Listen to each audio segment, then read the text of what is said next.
Hi everyone, I'm Francesca, and in this video I will guide you to design service learning projects together with your students and community partners.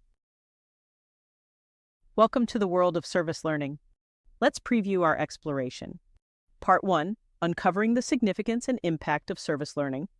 Part 2, Designing Initiatives that Address Community Needs and Foster Meaningful Collaborations. Part 3, Highlighting the Role of Students as Active Co-Creators in Their Learning. Part 4, Merging Academic Content and Skills with Service Learning for Impactful Outcomes. Part 5, Promoting Strategies to Build Intercultural Understanding and Collaboration. Part 6, Reflecting, Evaluating, and Celebrating Learning Milestones and Outcomes. Part 7, Emphasizing the Importance of Feedback and Continuous Improvement in Our Journey. Ready to start this journey? Let's begin with Part 1. Service learning is a form of experiential education that combines academic learning with community service. It can be a powerful way to develop civic engagement, critical thinking, and social responsibility among students. However, designing service learning projects that reflect the needs and interests of diverse stakeholders can be challenging.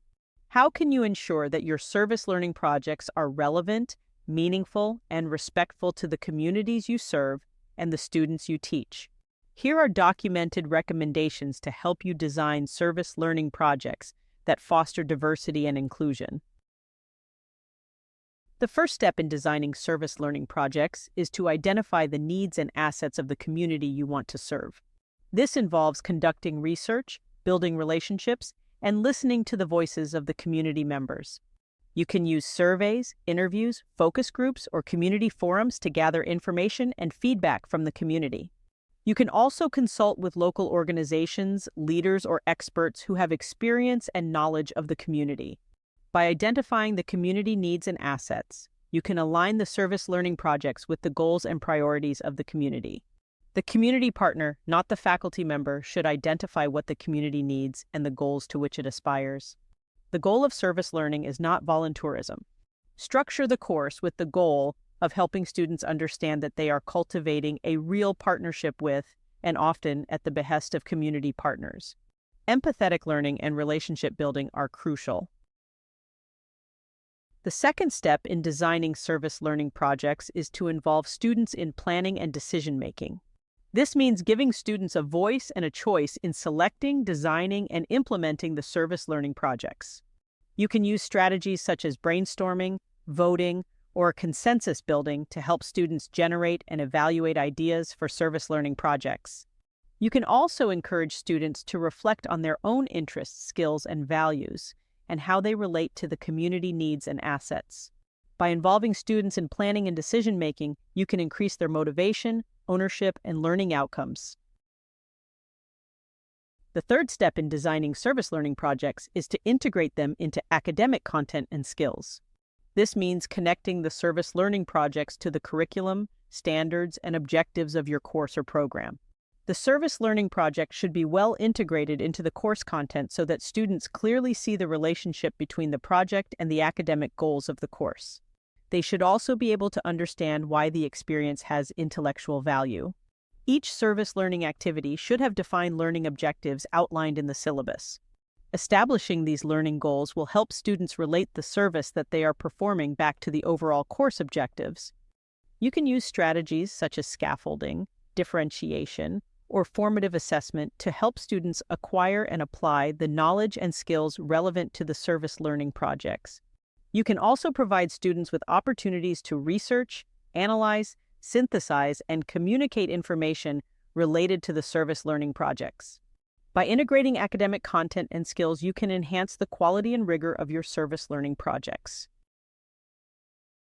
The fourth step in designing service learning projects is to foster intercultural competence and awareness. This means helping students develop the attitudes, knowledge, and skills to interact effectively and respectfully with people from diverse backgrounds, cultures, and perspectives. You can use strategies such as pre-service orientation, cultural immersion, or reflection activities to help students prepare for, engage in, and learn from the service learning projects. You can also provide students with opportunities to explore, appreciate, and celebrate the diversity and commonality of the community and themselves.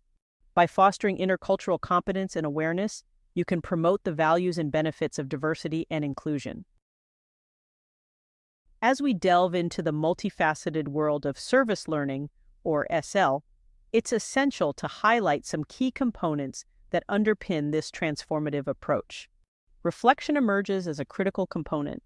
It not only enables students to synthesize classroom knowledge with practical service experiences, but also serves as a valuable feedback mechanism for U.S. educators, refining our teaching methodologies. Equally vital is assessment. This ensures our SL initiatives are more than just academic exercises. They are impactful, resonating with both community needs and our institutional objectives. Self and peer assessment, portfolios, video pitching are some of the methods that can be applied. And of course, celebration shouldn't be overlooked. Recognizing milestones and successes, both big and small, not only motivates students, but also underscores the value of integrating community service with academia. Incorporating these elements amidst others can significantly elevate the efficacy and depth of our service learning endeavors. The sixth step in designing service learning projects is to seek feedback and improvement. This means soliciting and using input and suggestions from the community and students to improve the design and delivery of your service learning projects. You can use strategies such as debriefing, feedback forms, or action plans to gather and implement feedback and improvement for your service learning projects. You can also provide students with opportunities to reflect on their strengths, challenges, and goals for future service learning projects.